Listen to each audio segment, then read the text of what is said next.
Kasama rin po natin si Secretary Ling Briones. Ma'am, are you in the house? Yes, I'm around, Yes. Spox. Ma'am, Nandito ako. ang tanong ko lang po, kahapon nag-anunsyo si Vice President Robredo na meron daw siyang joint project with your department, the Department of Education, kung saan magkakaroon ng face-to-face classes ang hanggang 6 na mga estudyante. Ano ba ho itong programang ito? Meron ba ho itong katotohanan? Dahil ang alam ko po, bawal pa rin ang face-to-face classes hanggang bigyan ng okay ng ating presidente. The floor is yours, Secretary Briones. Tama ka, Secretary Spox. Hanggang ngayon, yung policy ng President, hindi pa niya binago. Very quickly, ano ko yung timeline sa mga pangyayari. Last August, nag-request ang office ng Vice President na nagsasabi na sinasuggest nila yung project na yan. Tapos sinagot namin, humingi kami ng details. Tapos on record yan lahat at saka binigyan namin ng kopya ang President at saka ang Executive Secretary ng aming mga sagot. So on record yan lahat. At ang polisiya namin, dahil sinusunod namin ang utos ng Presidente, hindi natin yan inaalaw. Kasi hindi naman namin, wala naman sa authority ng DepEd na mag-anunsyo ng ganong klase na i-reverse natin ang sinasabi ng Presidente. Ang nangyari ay ang OVP nag-coordinate directly with the LGUs. Ang sitwasyon ngayon, Secretary Spox, halimbawa sa Pasig, nag-coordinate sila directly with the LGU and Pasig, pero one-on-one dahil hindi naman in-approve ng ating division superintendent yon. Sa Caloocan naman, hindi natuloy dahil hindi din in-approve ng ating division superintendent dahil nga may policy nga tayo. Hindi rin in-approve ng LGU. Dumaan sila sa isang congressman. So walang program ang Caloocan. Sa Taytay Rizal naman, nakipag-ugnayan sila sa barangay pero hindi involved ang Department of Education. Kasi on record walang ganong klaseng kasunduan, walang ganong klaseng approval at nananatili pa rin ang policy ng ating presidente na walang face-to-face sessions ang mga bata sa pagkangayon samantalang wala pa tayong vaccine. Ayan ay still in force at sinusunod ng DepEd yan. Maraming salamat, Spox. Thank you, Secretary Briones. Pumunta na tayo sa ating open forum. USEC Roque? Yes, good afternoon, Secretary Roque. Tanong po mula kay Laila Salaveria ng Inquirer. Ito po tanong niya, the President said he won't release the names of congressmen allegedly receiving kickbacks from projects because he can't investigate them as they are from a different branch of government. How different is this from his release of the narco list, which included the names of judges who are members of the judiciary? Why he is now reluctant to name names? I think it's evidentiary. Sinabi naman po yan ni Presidente na because this is an issue of evidence, mas mabuting mag-imbestiga ay ang ombudsman dahil ang jurisdiction ng ombudsman ay lahat ng tao ng gobyerno, hindi lang po ang ehekutibo or legislative or judicial. No? Pagdating naman po dun sa mga West, no, siguro po dahil nakita ni Presidente mismo bilang dating piskal ang ebidensya laban doon sa mga huwes na yon. Napakadali po kasi yan eh. Una-una, kung ang allegation ay tumanggap ang isang huwes para ma-acquit ang isang drug lord at meron pong ebidensya na ipinakita, well, sa tingin po ng Presidente, tatayo yung ebidensyang yon, no? At madali tumayo. Ang problema po dito sa mga ebidensya sa congressmen, di umano, merong mga proyekto na linuto ang bidding at ibinigay sa contractor na favor na nagbibigay ng porsyento sa kanya. So parang ang dami pong mga ebidensyang kinakailangan na hindi naman po hawak ng presidente ng personal, no? Unlike yung mga ebidensya na tumanggap ng suhol ang isang huwes, no, na talagang madali naman po ma-establish yan by evidence. So I can only surmise na it is evidentiary. And number two, he stands by what he said, no, that this entails separation of powers. Mas mabuti na ombudsman na mag-imbestiga. Thank you, Secretary. Joyce Balancio, please. Yes, good afternoon po, Secretary Roque and kay Secretary Briones and po and to our guests. Follow up dun sa tanong po on congressmen, yung mga pangalan po ng congressmen. Some are also questioning the reasons why the President did not name them publicly. May mga nagsasabi po baka po may mga kaalyado si Pangulong Duterte dito sa listahan. That's why he refuses to name them in public.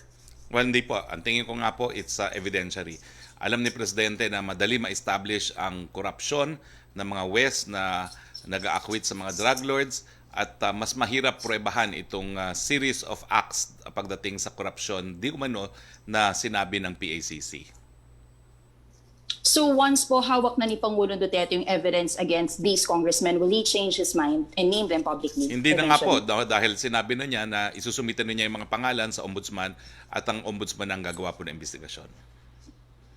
Sir, on a different topic, si Interior Secretary Eduardo Año said that some mayors, either directly or indirectly, are involved in illegal logging and illegal mining in some areas, and possibly itong illegal operators daw po ang sumusuporta sa kanilang mga kampanya during election time. Ano po ang balak ng Pangulo sa kanya, and is he interested in naming them also in public? Well, unang-una po, iniimbestigahan ngayon po yan ni Secretary Año. And depending on the final results of the investigation, po pwede pong matanggal sa pwesto yung mga mayor na yan at po pwede rin kasuhan ng kasong kriminal. May paalala kayo, sir, sa mga mayors po na sangkot dito? Well, mga mayors, no, nandyan po kayo dyan para ipatupad po ang batas, hindi para kayong lumabag ng batas. Hindi po dapat ginagamit na parang negosyo, para sa negosyo ang inyong posisyon. Nakita naman po natin ang danyos na dulot ng illegal logging at illegal mining, lalong-lalo na dyan sa probinsya ng Cagayan. You will have blood in your hands kung poprotektahan nyo po ang mga illegal miners at illegal loggers. Sir, just a very quick question lang po kay Secretary Briones. Pwede Yes, po? please.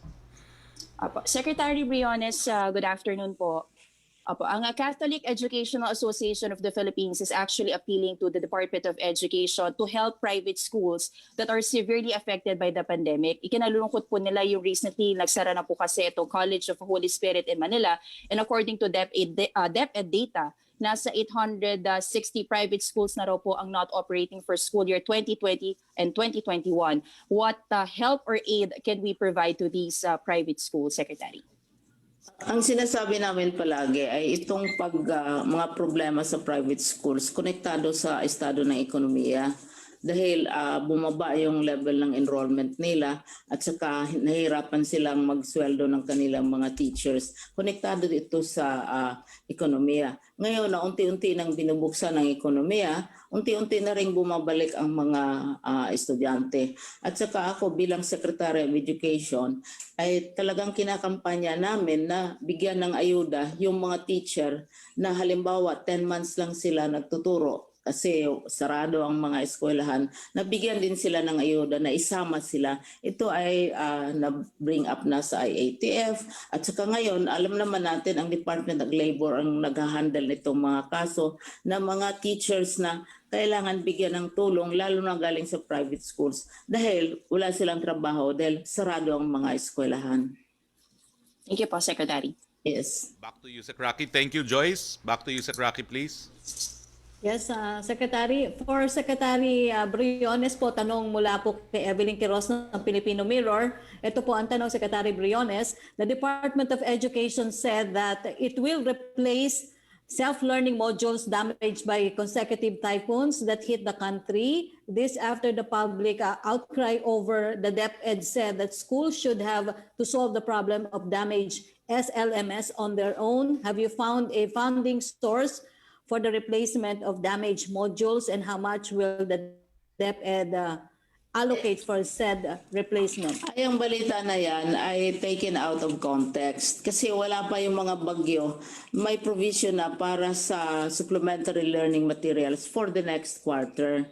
Eh ngayon, handa tayo sa national kasi hindi naman natin sinacharge ang mga bata para sa mga materials o yung mga teacher na para sa mga materials na ito.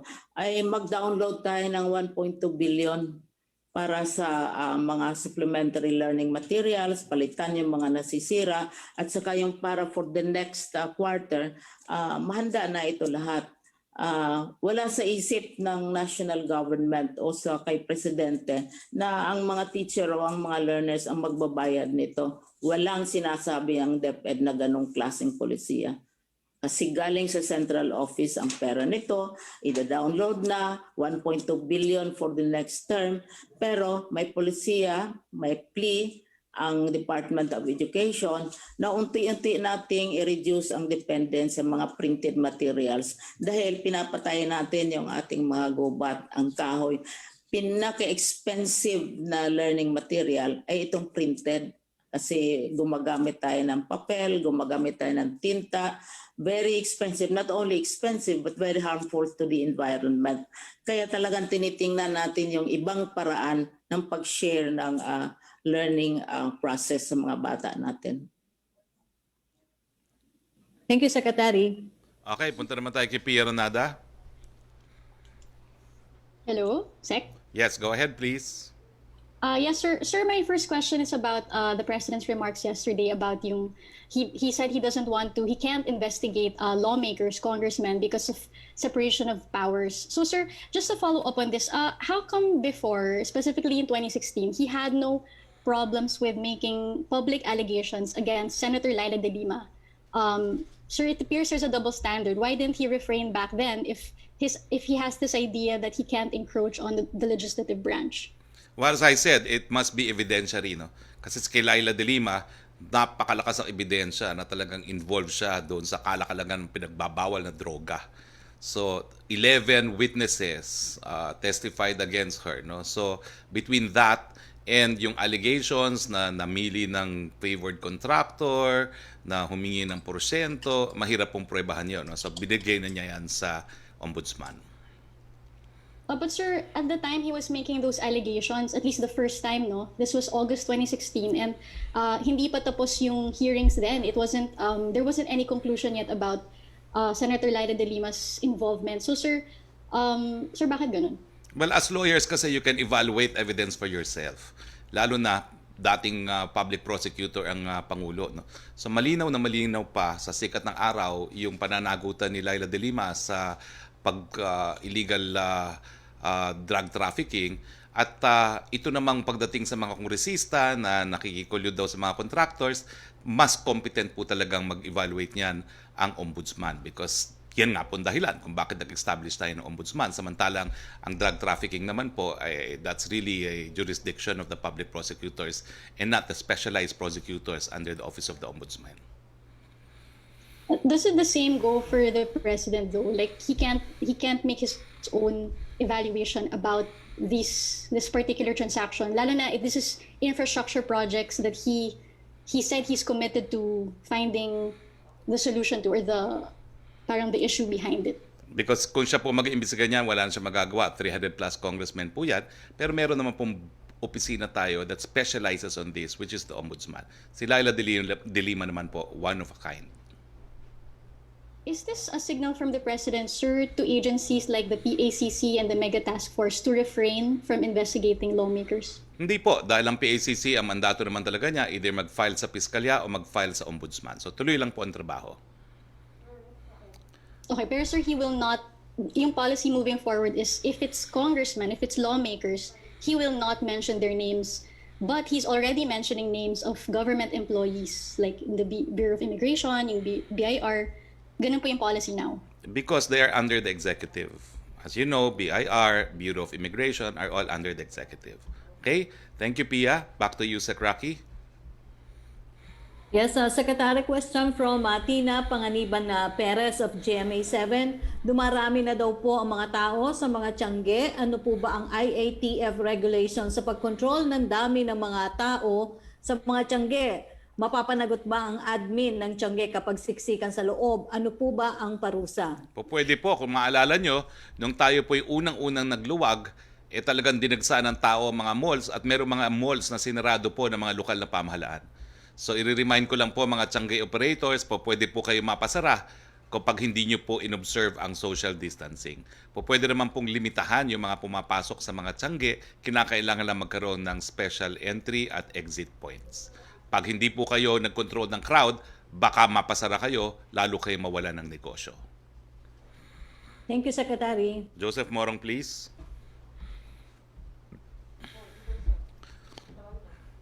There you are. Hi, sir. Hi, sir. Ayan. Sir, kinig niyo na? Yes, yes, please. Go ahead, Joseph. Sir, sa COVID muna, no? Is it 60 million Filipinos or 60 million doses? 60 million Filipinos. We had to specify Filipinos kasi may ilang mga bakuna, 2 doses, may ilang bakuna, 1 dose. So basta it will be enough for 60 million Filipinos.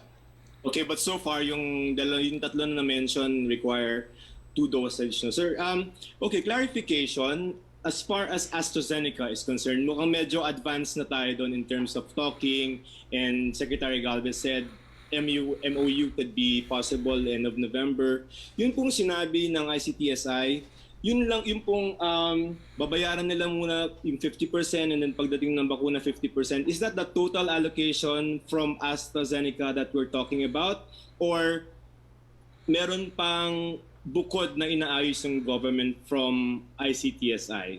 I could be wrong, but Christian, correct me if I'm wrong, but I think yung participation ng private sector is as to 1 million. No? But Mr. Gonzales, can you confirm this? Right now, Sec, the commitments are for 2 million doses, from what I understood in the call this morning. But obviously, we everybody in the private sector and in the public sector, through Secretary Galvez, are trying to get more commitments to reach the maximum allocation that AstraZeneca is offering, which is between 3 to 5 million doses, from what I understand. Okay, so sir, yung pong 3 to 5 million, yung kulang sa 60 million we have to source from other vaccine manufacturers. But as far as AstraZeneca, 3 to 5 million yung kaya natin makuha. Under this tri-party agreement between AstraZeneca, the UK and Philippine government and the private sector corporations in the Philippines, yes, correct. All right, sir, thank you. Secretary, Thank you. so yung issue, so ibig sabihin kung 60 million yan and possibly 2 dosage each, we're talking about 120 million dosage of vaccine. Sir, in terms of deployment, meron ng nakalatag, no? I mean, geographical and then sectoral. But in terms of administering the drug, no, the vaccine, how many doctors are we going to need? Is it necessarily going to be doctors who are going to make the bakuna to everyone? Paano, sir, yung ganong aspect of manpower in terms of administering? Fortunately, malawak po ang karanasan ng DOH pagdating sa mga vaccination drives. No? Ang alam ko po, hindi naman lahat doktor ang nag-administer niyan. Hindi nga kinakailangan doktor. Karamihan po nurses at kasama rin yung mga barangay health workers. Yes, sir. 73 billion pesos. These are loans. How are we going to pay that much money? Maliit lang Can po we share yan. at least yung terms of payment din sa World Bank and ADB? 40 billion yun yung biggest. Sa World Bank po, alam ko, 30 years pa nga ata yan at halos walang interest rate. No? Dahil nga po ito ay special lending facility for COVID. So halos wala pong interest rate yan at napakahaba po ng term of payment. Okay? Thank you, Joseph. Next, balik tayo kay USEC Roque. Yes, Secretary, tanong po mula kay MJ Blanca Flor of Daily Tribune. U.S. National Security Advisor Robert O'Brien has requested for a year-long extension of U.S.-Philippine Visiting Forces Agreement, saying it will allow further negotiations for a more acceptable security arrangement. Is the palace open to suspend VFA termination for another year? Let's just say that the President has taken note of the request of U.S. authorities and he will decide as Chief Architect of Foreign Policy. Okay, thank you, Secretary. Yes. Trish Terada, please, of CNN. Hi, good afternoon, Secretary. Sir, first few questions for you, then probably to Mr. Gonzales and to Secretary Giling. Go Sir, ahead. yung pagbabasa Freeze ka, Trish. po ng Pangulo, this has been a practice for the past few weeks, no, in his briefing. Hello, Secretary? Yeah, medyo nag-choppy ka. Hindi ko nakuha yung question. Nag-choppy ka. Sige, sir. Sir, ito pong pagbabasa ng Pangulo ng mga pangalan ng mga officials or government workers linked to corruption or anomalous transactions in the government. It's already been a practice, sir, for the past few weeks. Sir, we're just interested to know, sir, kumusta yung naging outcome nitong practice na to of, kumbaga, publicly naming, shaming people? Because, sir, in a way, my second question would be, does it yung policy ng Pangulo na hindi pangalanan yung mga lawmakers. Doesn't this question the sincerity of the president's war on corruption? Hindi po, kasi ang pinapangalanan ni Presidente ay yung mga nasa ehekutibo. In fact, kung mapapansin nyo, minsan ang parusa ay suspension, binabago right there and then ni Presidente, dismissal. So yan po kasi ay nasa jurisdiction ng ehekutibo. Samantalang pagdating po sa legislatura, no, eh, hindi naman niya masususpend ang mga legislators. Walang power to suspend ang Presidente sa mga senador at sa mga congressmen because only the chamber itself can suspend them, no? And in fact terminate them, no, dahil kaya nga meron silang ethics committee, no. Pagdating naman sa criminal responsibility, yan nga po ay specialization naman ng ombudsman. So ganun lang po yun because we're talking of three separate branches of government. Sir, if that's the case, why not altogether, kumbaga sir, scrap the shaming of these people, considering that they have families, and in some cases kailangan pa pong ma-prove yung kanilang involvement. And kumbaga sir, kumbaga kung hindi rin naman po mapapangalanan yung mga bigger people behind, for example, these anomalous transactions, bakit po maliliit kumbaga lang yung tinitira? Number one, hindi ko po alam kung mayroong mga malalaking tao behind them. Dahil wala naman pong ganung allegation tingin ko na ina-allege against any of the names read by the President. No?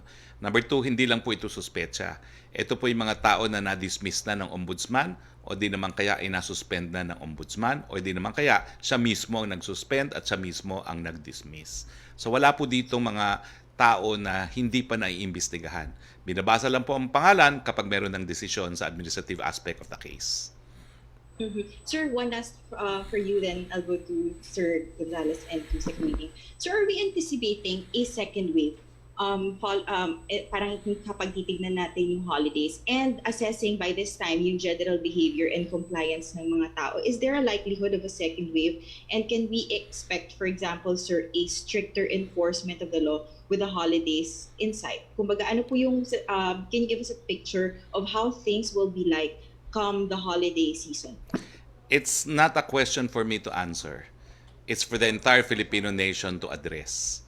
Alam natin na sabik na tayo na magdiwang dahil Pasko at pwede naman po tayo magdiwang. Basta paalalahanan natin ating mga sarili, kinakailangan abutan natin ang vaccine dahil narariyan po. At habang hindi pa po tayo nababakunahan, kahit Pasko, tayo po ay mag-mask, maghugas at mag-iwas. Thank you, Secretary. Sir, may please go to Mr. Gonzales? Yes, Just please. one question. Hi, good afternoon, Mr. Gonzales. Sir, can you just share with us the details or maybe an overview of how far will the private sectors go in terms of pooling funds? Do you have a specific target as to how many vaccines you intend to purchase as a whole, as a group? Thanks for the question. As I understand, as mentioned earlier, we're up to a commitment of 2 million doses. This was originally spearheaded by, of course, Secretary Galvez, but also from the private sector, Presidential Advisor Joey Concepcion, and from my understanding, BDO. They were really the ones who pushed this. We just were, I guess, saling pusa after, no? So they deserve a lot of credit for this. And we're just one of the few that are really pushing it. But we're all trying to get more groups to come in to contribute. But I do understand that there is a specific limit of what AstraZeneca is able to provide the Philippines in the first stage. Obviously, as production expands, not only will you have more corporates coming in to support the government in this tri-party agreement, but also more people participating from a commercial point of view when the vaccine becomes commercially available. I think we should all remember that not only have they released very, very good findings in terms of efficacy and immunity, but this is also probably one of the cheaper vaccines on the market, which makes it very, very accessible. And also from a logistics point of view, this is probably one of the easiest to move around and very suitable for the logistical environment of the Philippines. Thank you, sir. Thank you, sir. Thanks. Secretary, I'll go to Sec Liling po. One question also. Go ahead. Secretary Liling. Ma'am? Yeah. Yes, ma'am, with the vaccine insight, with some good developments as mentioned by Secretary Galvez, are we preparing or will be having physical classes very soon? We are studying that possibility, but definitely not this year, and definitely not until the president makes a pronouncement. But we are preparing a report for the president on the current experience at klaro naman kung magkaroon ng face-to-face, it will be very limited to areas which are absolutely safe. There will be conditions from the Department of Health. There will also be conditions coming from us. It will not be lahat-lahat sabay-sabay na mag face-to-face. No, it will have to be very selective, and it will not happen this year.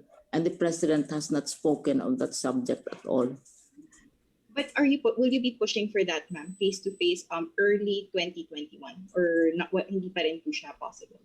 If there are areas where it's safe, no, and will get clearance from the Department of Health and the IATF kasi sila ang nag-a-assess ng health situation. At saka depende sa approach yan kasi yung number ng students, etc. So we are now looking into that. But ulitin ko, definitely not this year at definitely walang mga arrangements right now with kung sino ang mga grupo na mag-face-to-face at this time because the President has not made any pronouncement at all. Pero magre-report kami sa kanya. Thank you, Secretary Liling. Salamat Thank you. Thank you, Trish. We go to USEC Roque, please.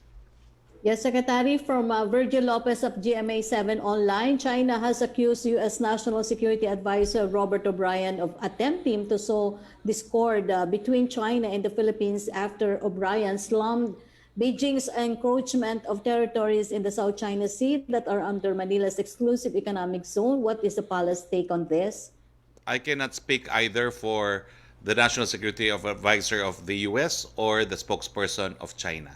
I can only speak for the President. And the President has said that there will be increased tensions among superpowers in the region.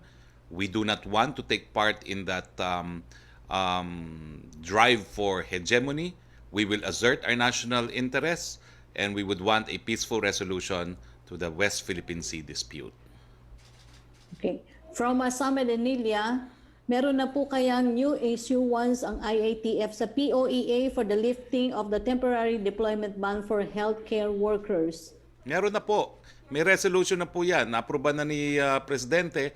So, ang effectivity po niyan upon publication na lang. But the resolution was not made public because it required the approval of the President. But now that it has been approved, we will also release now that POEA, that IATF resolution. So there has always been a resolution not made public because it required presidential approval.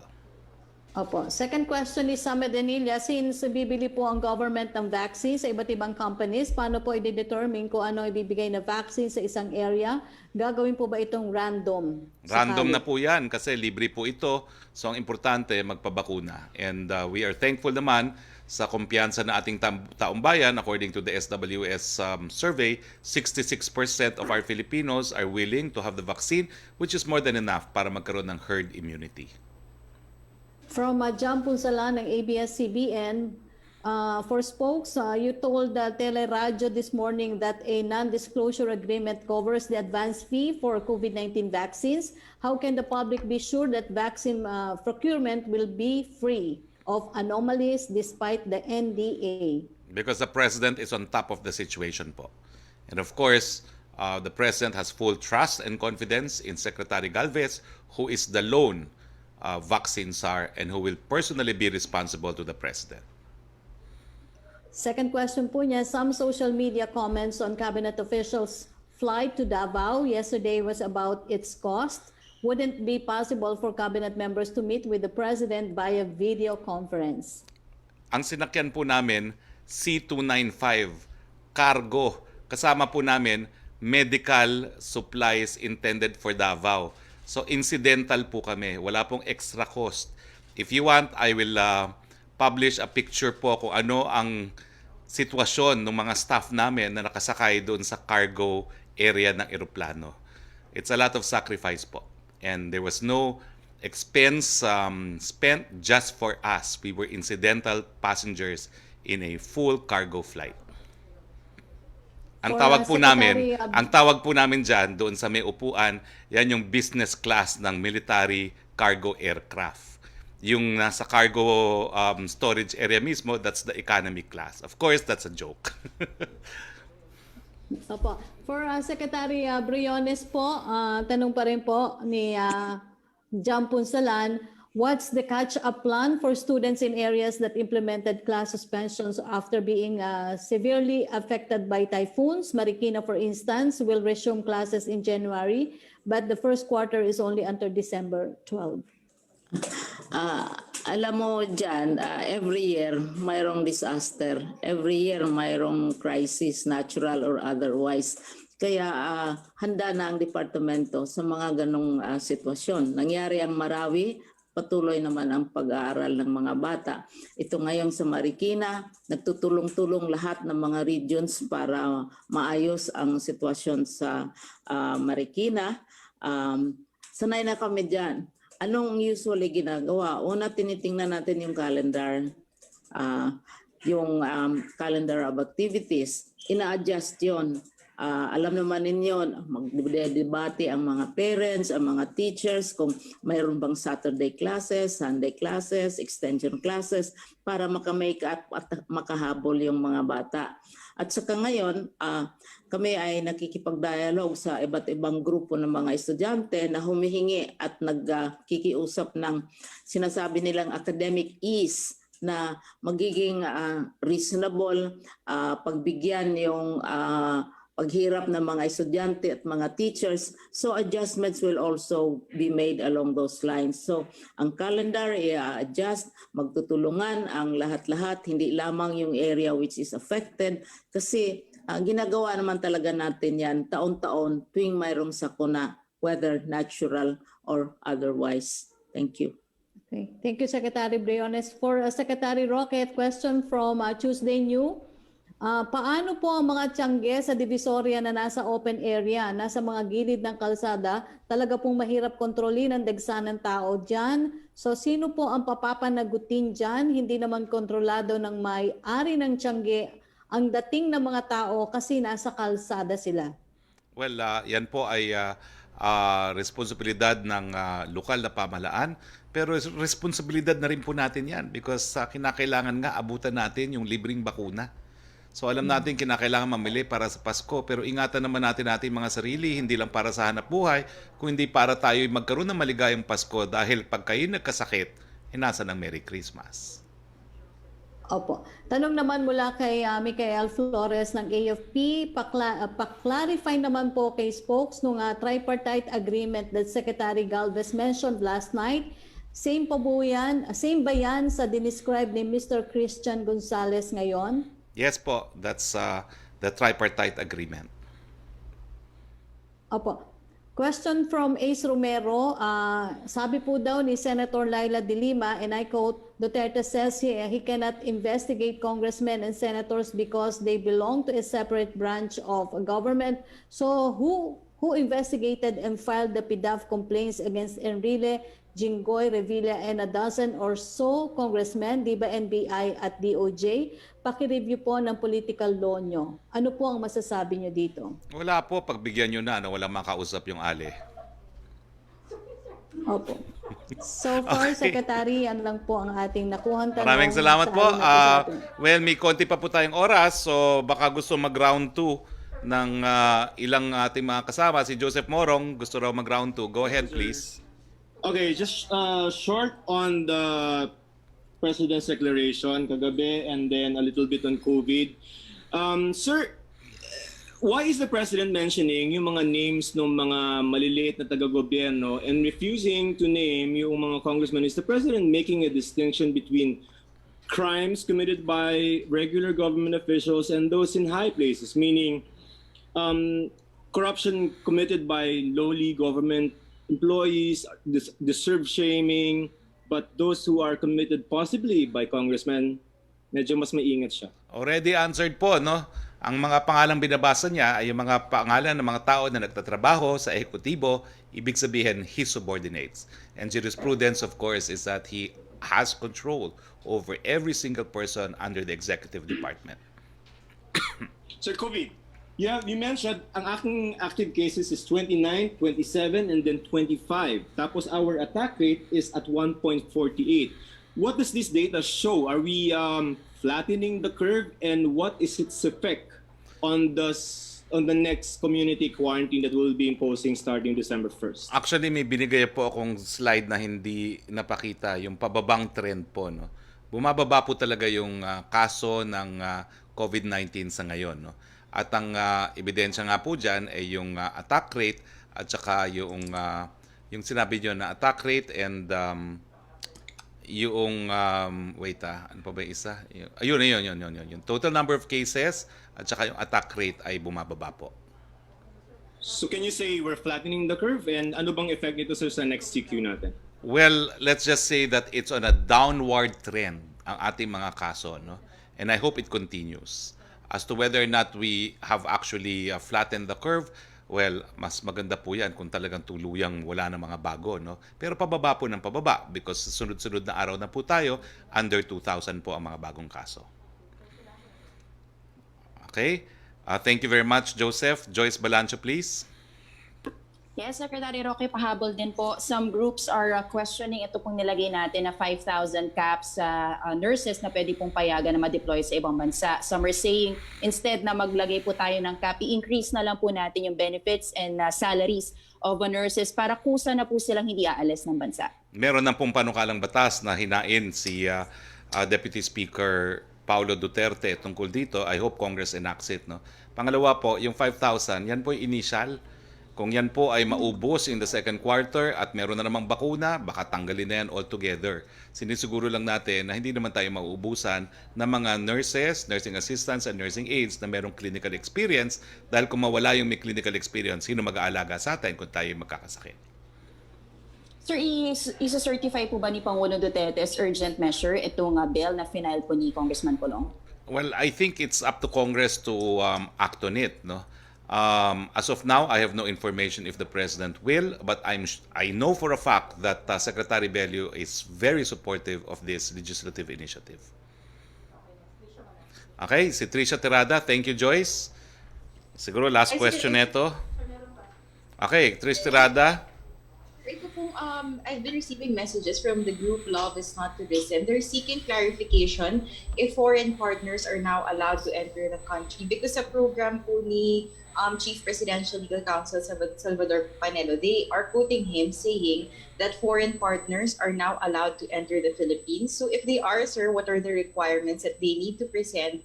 And at the same time, ibig sabihin po ba nito, we're now welcoming foreign tourists or foreign individuals in the country? Well, depende po kung anong visa ng foreigner, no? Pero sa ngayon po, yung mga papasok sa tourist visa, hindi pa po ina-allow.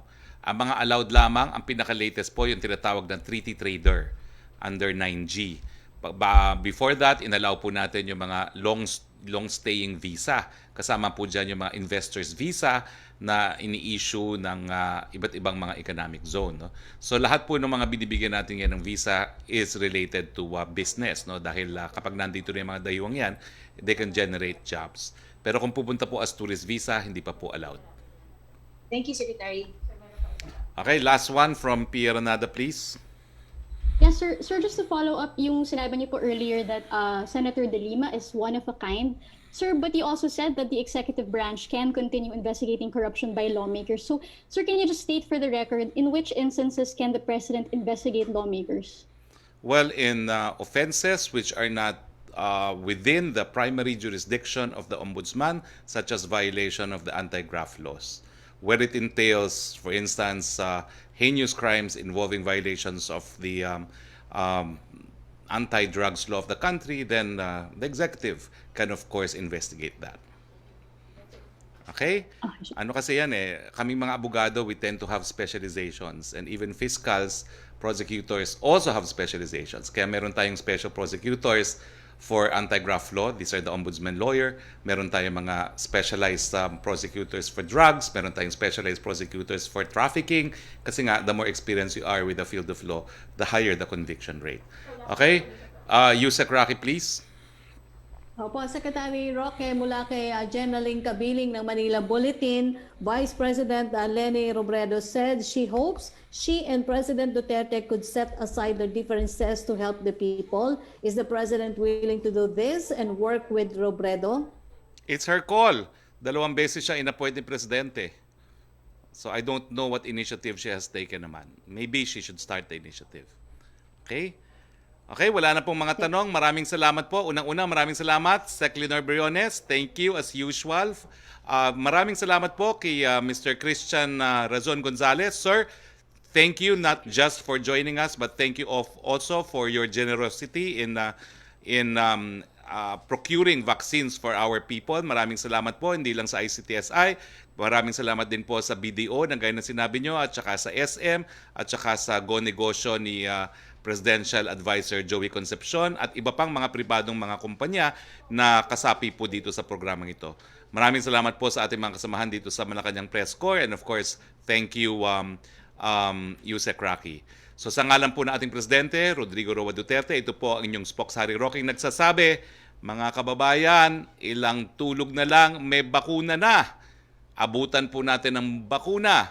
Samantala, mask, hugas, iwas para magkaroon ng Merry Christmas. Magandang hapon po sa inyong lahat.